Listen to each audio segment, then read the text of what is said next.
ડભોઈ મહુડી ભાગોળથી સુંદરકુવા સુધીમાં ગટરના પાણી અને રોડ રસ્તાની સમસ્યાને લઈને વિસ્તારના લોકોએ ચક્કાજામ કર્યો।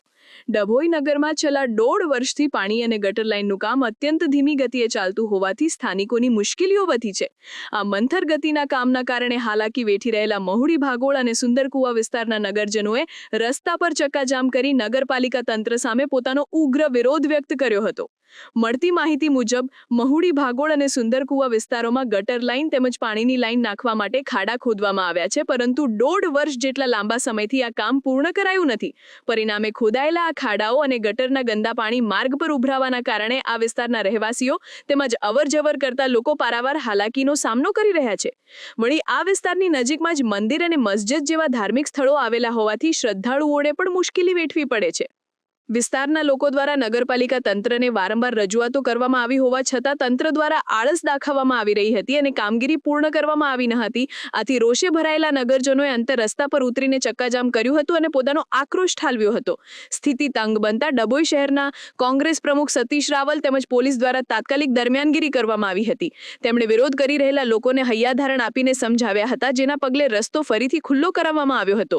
નગરજનોએ નગરપાલિકા તંત્ર વહેલી તકે આ ગંભીર સમસ્યાનો નિરાકરણ લાવે અને અધૂરું કામ તુરંત પૂર્ણ કરે તેવી પ્રબળ માંગ કરી છે। આજે મહુડી ભાગોળ બહાર જે મહુડી ભાગોળ સુંદરકુવાની જે ગટર લાઇનનો પ્રશ્ન હતો એના પ્રશ્નના કારણે જે રોડ જે ફિશિંગનું કામ કરવું જોઈએ એ કામ ન થવાના કારણે અવરજવરનો ખૂબ મોટો પ્રશ્ન થયેલો છે અને પાણીનો પણ પ્રશ્ન છે, જેના કારણે આજે પ્રજાએ ખૂબ રોડ ઉપર આવી ગયેલી હતી અને ચક્કાજામ કરેલો હતો કે અમારું આ કામ તાત્કાલિક ધોરણે થવું જોઈએ।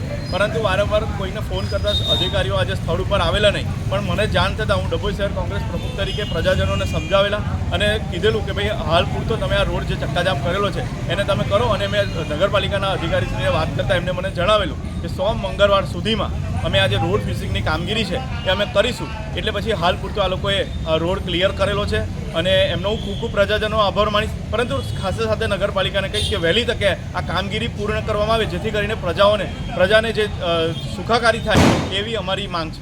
બિસ્મિલ્લાહિર્રહમાનિર્રહીમ।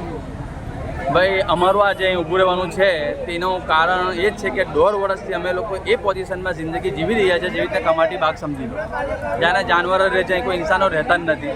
પાણી એટલું 700 છોકરા પડે છે મદરસામાં, મંદિર છે, મસ્જિદ છે, દરગાહ છે, બધું જ છે।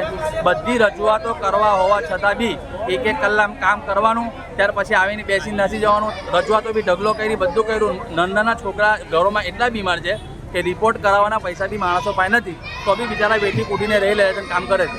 હવે આનું નિરાકરણ અમને તે દિન નહીં આપે તે દિન આ રસ્તો જામ થશે, એવરી ડે, રોજ જ થશે। 2 કલાક 1.5-2 વર્ષથી છે ને હજુ એનું નિરાકરણ આવતા હજુ મને એવું લાગે છે કે હજુ વર્ષ લાગશે મિનિમમ।